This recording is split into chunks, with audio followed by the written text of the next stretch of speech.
Barako 2. Sir. Guys, ini-stencilan na po. Sir Gab. Yun. Na-eyeliner niya po.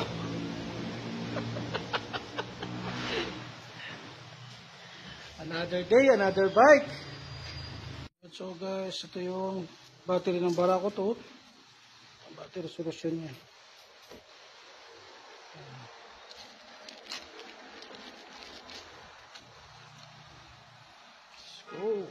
So guys, nilalagyan na po ng battery ni Sir Richmond. Naayos siya pa yung daluyan ng hose.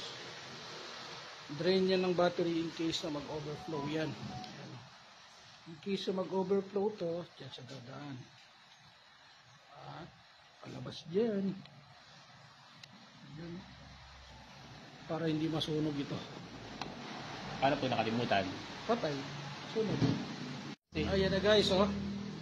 Pinapatuluan na po ni Sir Richmond. Ano yun? Pantay mo. Ayan, oh. Ayan. Kailangan muna natin patuluan yung mga karburador para matanggal yung mga dumi-dumi dyan. Okay. Let's go. Okay guys. Ayan na. Yes. Signal light. Oh, may hazard. May hazard po yan guys. Yun oh.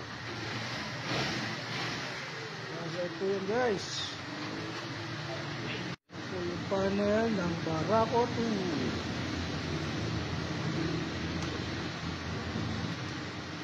Same lang din po yan ng Barako 3. Yan, may hazard na po yan guys.